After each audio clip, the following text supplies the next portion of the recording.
မေကွန်းတစ်ဗိုလ်ချုပ်အောင်ဆန်းကိုဘယ်လိုဂုဏ်ပုံနဲ့တင်စားခေါ်ဝေါ်ကြသလဲ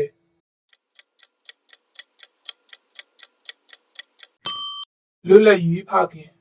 မေကွန်းနှစ်ရဲဘော်သုံးကျိတ်ဟာဘယ်နိုင်ငံမှာစစ်ပညာတွားရောက်သင်ယူခဲ့တာလဲ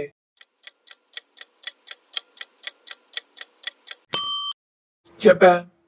မေကွန်းသုံးဗိုလ်ချုပ်အောင်ဆန်းဟာဘယ်နှစ်မှာလုပ်ကြံခံခဲ့ရတာလဲ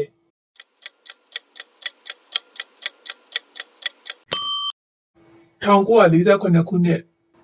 မေကွန်းလေးဗိုလ်ချုပ်အောင်ဆန်းဂျပန်ကိုစစ်ပညာသင်သွားစဉ်ကခံယူခဲ့တဲ့ဂျပန်အမည်ကဘာလဲ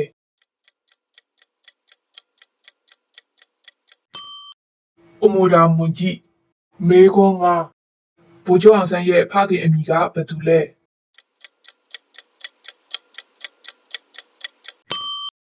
ဥဖာမေကွန်း6ဗိုလ်ချုပ်အောင်ဆန်းဟာရန်ကုန်တက္ကသိုလ်မှာဘယ်မဂ္ဂဇင်းရဲ့အယ်ဒီတာအဖြစ်တာဝန်ယူခဲ့ဘူးလဲ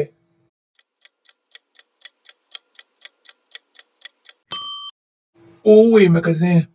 မေကွန်း9တိုင်းရင်းသားတွေနဲ့စည်းလုံးညီညွတ်မှုရအောင်ဘယ်စာချုပ်ကိုအောင်မြင်စွာချုပ်ဆိုနိုင်ခဲ့သလဲ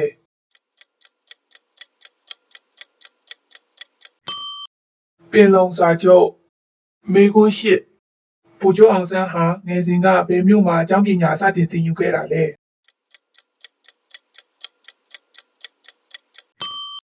ရေနံကျောင်း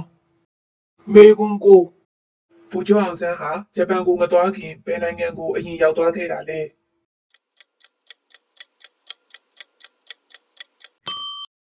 တရုတ်မေကွန်း10ဗိုလ်ချုပ်အောင်ဆန်းဟာလုပ်ကြံခံရချိန်မှာဘယ်နေရာမှာရှိနေတာလဲ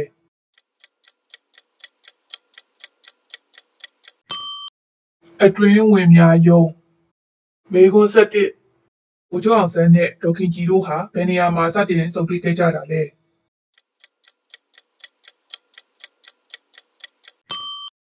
ရန်ကုန်ဆေးရုံကြီးမေကွန်း12ဗိုလ်ချုပ်အောင်ဆန်းကိုလုပ်ကြံခဲ့တဲ့လက်နက်တွေဟာဘယ်နေရာကနေရရှိခဲ့တာလဲ